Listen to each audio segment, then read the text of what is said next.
53-man roster breakdown for the Carolina Panthers. We are here to give you a way too early prediction. But is it way too early? We're already in what, week two, week three of training camp? Week three of training camp? First preseason game in the books, are wrapping up for folks. Second preseason game lined up, third preseason game, a week off, and the season's here. We know roster cuts coming up at the end of August. We're a few weeks away, so I don't know if this is way too early, but without further ado, let's jump right in.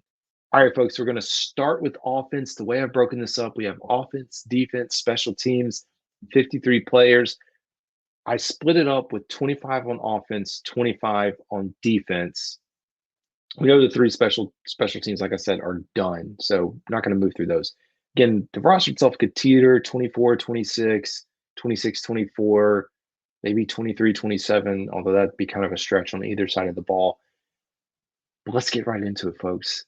We'll start with the easiest group, I think, out of all the groups on here. I think so, yeah. I think I'd peg this as the easiest group. Quarterbacks, two. Had the Panthers keeping Bryce Young and Andy Dalton. I don't think there's a lot to talk about here. Now, we'll get towards the end. I do think the Panthers carry a third quarterback on the practice squad. It's hard for me to imagine it's Jack Plummer, but I could be shocked. I could be surprised. We do know that Dave sees him as a third practice squad option. I don't know that it's in Carolina. I do think Jake Luton has a strong case, Luton, to make the roster. So you got two out of 25. Moving on to running backs, I have us keeping four on the active 53-man roster with an asterisk. Let's talk about it. Chuba Hubbard, safe. I still think Miles Sanders is safe considering the injuries that are on the roster. Well, injuries, it's really Jonathan Brooks. Raheem Blackshear, because of the kickoff rules, I still think he's safe.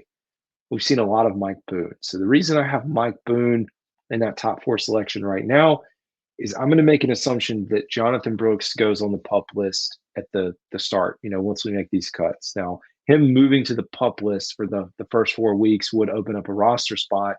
So in my mind, I'm like, well, if they want to keep four in the rotation, they might go ahead and sign Mike Boone.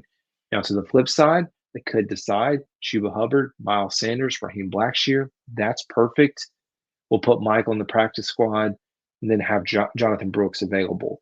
One thing about whatever state we land in, whether we land in 3, whether we take in 4, you have to remember that once Jonathan Brooks is healthy and comes off the PUP, you're going to have to make a corresponding move. Corresponding move doesn't mean it has to be a running back, but it does mean that, hey, you got to get someone else off the roster.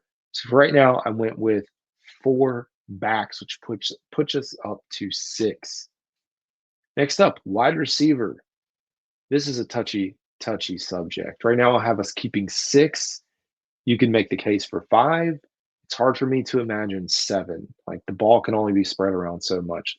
Looking at the top tier, top 4, really, I'd say Deontay Johnson, Adam Thielen, Jonathan Mingo, Xavier Legette, all 4 safe. Where we get into some back and forth is Amir Smith-Marset, Terrace Marshall Jr., who's not listed, Jalen Coker. I would have had Tompkins probably in this mix, but right now I'm not. I'm going with David Moore because of his versatility as returner and also his ties to Dave Canales. Like, there is just something about working with someone before, being familiar with them and the system, that may give you a little bit of edge. And to be fair, Terrace Marshall, although he shined a little bit in camp, I don't know. We just haven't seen him. He's got his live audition right now.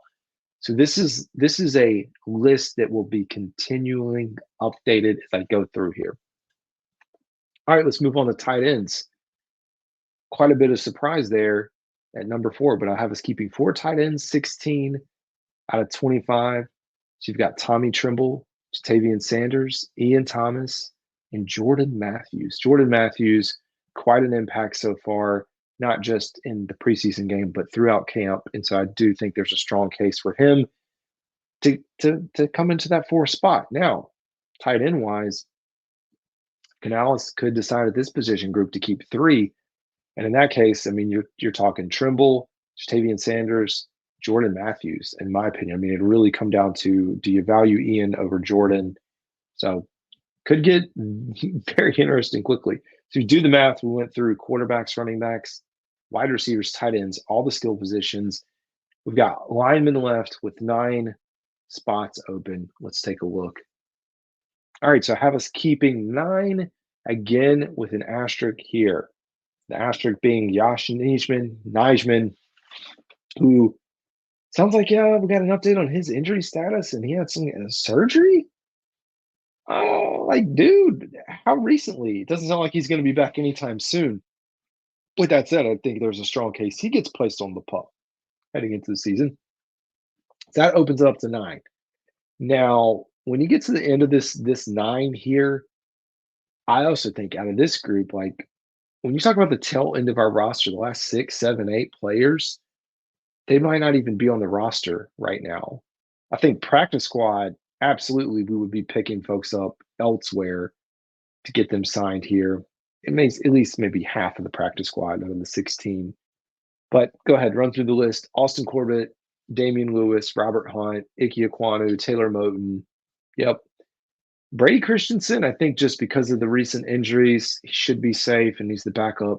Cade Mays, how long is he going to be out? Because that impacts this as well. Ricky Lee, I'm just like from a depth perspective, that's why these guys are on here, but I also would not be surprised. Ricky Lee did get high praise, so did Bedard, but wouldn't be surprised if you come back in around to this and say, like, oh, I don't know if they're going to be there. But Ricky Lee and Bedard Traore rounding it out. That's your offense. That's your 25 players. We're going to move on to the defensive side of the ball here. Starting with the defensive ends, I have us keeping 5 and I have an asterisk here, not for the practice squad, but the international players exemption. So the Panthers can technically keep Junior Aho around and not impact the roster itself. So being able to carry him over, although, considering he's that far down, probably on the practice squad. So I do think you have Derek Brown, Ashawn Robinson, 2 locks there, TJ Smith, who got high praise, LeBrian Ray, and Jaden Crumity, although battling an injury. I think it's fluid, folks. It's very fluid right now. But that's your defensive end group. That's 5 out of 25. Move on to defensive tackles. Right now, running the 2-man group between Shai Tuttle and Nick Thurman. Feel pretty confident out of that bunch. With some recent signings possibly trickling in and maybe getting there or a waiver, but those are my 2. So that's 7. Next up, oh my gosh, this is not running backs. This is linebackers. Typo if you're watching the video. We have Shaq Thompson, Josie Jewell, Trevin Wallace, and Claudin Cherilus. And you may say, where is Michael Barrett, 7th round draft pick out of Michigan? I don't have him on the list right now. Don't have him on the list. That puts us at 11 out of 25. This is how difficult this gets, folks. And you just imagine me as the couch GM. Imagine Dan Morgan and Jero Evero having to sit down and make these decisions, and Dave Canales, who's also involved. Outside linebacker. So we've got 4 on the 23-man roster is the way I'm doing the math now. Again, 2 guys on the PUP list, and I know there's limitations to PUP and IR, but Amari Barno, DJ Wonham right now, I think just where they are in their recovery process, I'm putting them towards the bottom of the list. We have Jadeveon Clowney, DJ Johnson, Iku Leota, and Clavon Chasen. Those are your 4 outside linebackers. I do feel good about Jadeveon and Iku for pressures, but DJ Johnson, I mean, I feel confident just because of what we heard in camp, but still a big question mark there. And then Clavon Chasen. Cornerbacks. Whew. These roster spots, they get to be eaten up fast on the 53-man roster. We're up to 19. Have us keeping 4 cornerbacks. J.C. Horn, Dane Jackson, Lamar Jackson, and DiCaprio Bootle. Now, you can make a case here for me. You could tell me that Jamie Robinson maybe gets a bump as kind of this nickel safety. It's tough, though. But I do think that's the group right now. Speaking of nickel, you're probably like, where was Shaw Smith Wade draft pick? Where's Troy Hill? Have two nickel cornerbacks on the roster, calling them out specifically because the Panthers do. Right now, that's Troy Hill, Shaw Smith Wade. This is where it gets interesting because, like, I could go back to the cornerback group. Maybe Boodle doesn't make it or Lamar. And then in his place, we add Jamie Robinson, who takes up another nickel and or safety position. But the safety position itself feels strong, and that's the last group. On defense, I have Xavier Woods, Jordan Fuller, Alex Cook, and Nick Scott. Sam Franklin carried over because I don't know if he'll be on IR, but I know he's going to miss significant time. That's it, folks. That rounds out the 50. That's it. Then you have your special teams, Eddie Pinheiro, JJ Jensen, and Johnny Hecker. Folks, I'd love to know your predictions, projections. You can reach me on X. You can comment, whatever it is, on the YouTube videos. But anyways, folks, that's first version. I'll continue to update this. And until next time, y'all have a good one.